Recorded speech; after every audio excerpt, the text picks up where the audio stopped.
It's not who you think you are, it's who you think you're not that holds you back. Today, I want to talk to you about why we get caught up in approval addiction and proving things to others and what to do about it. Because if I would have known this 40 years ago, oh, my life could have been so much different.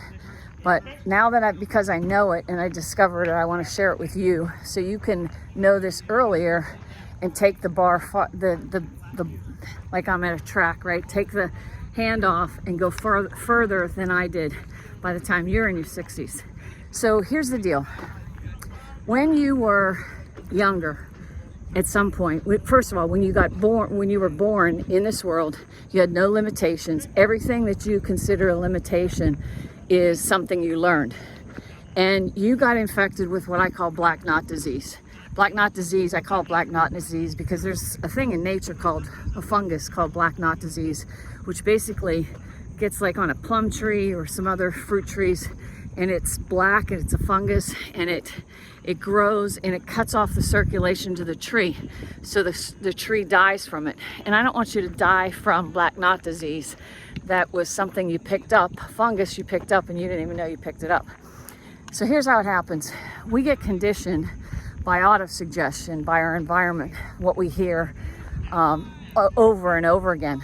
And so for you, it could have been something, any of us, when we were children, that we heard from our parents, family, or friends. We wanted to fit in, we wanted acceptance, and they didn't tell us all about who we were and what was good about us as much as they told us what we were not good at. Now, why did they do that? It's a thing the masses do. I mean, think about it. Sometimes when you go to a movie or whatever, how often are you looking at like what was not right about it as opposed to what is right? So there's a bias of this judgment that happens in life.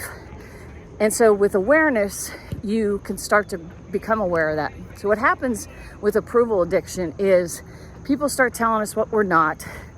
We know inside who we are, but we're told what we're not, and we think it's something to be ashamed of. So we try to either hide it or cover it up, and we think we're not going to get love because of something we're not. That's not reality at all. See, what God did in his infinite wisdom, in the effort to have us all connect and work in harmony with each other, is when he designed us and he said, make man a creator, he gave a certain aspect of his creativity to each and every one of us. Now, he didn't give any of us all of his creativity. He just gave one aspect, and that's your talent, your gift. And you're supposed to use your gift and share it with the world. He gave you the gift not for you, but to give more of it to others around you for the glory of it, for the glory of God. Okay, so that being said, you started hearing about the knots, what you're not, and you started getting worried that you wouldn't be accepted.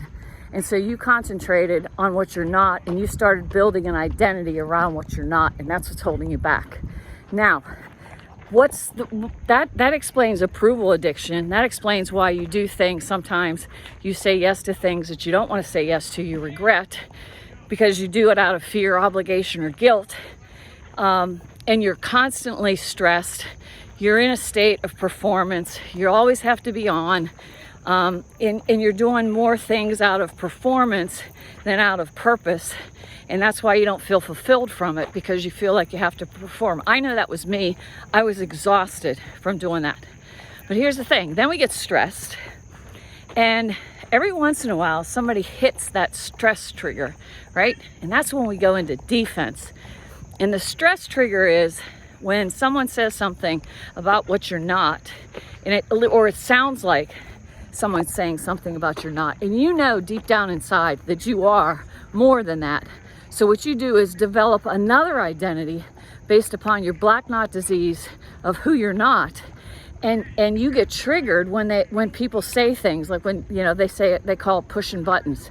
If you don't know your stress triggers, you go off, you exert all kinds of energy in the prove it thing, and then you're freaking exhausted again.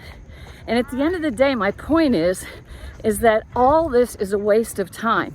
Because if you truly understood who you are, that you were designed by your creator, and he didn't skip any steps, He gave you every single thing that you could possibly need. He gave you all the seeds of greatness for you to take your gift, grow that gift, and become so much bigger than you are today.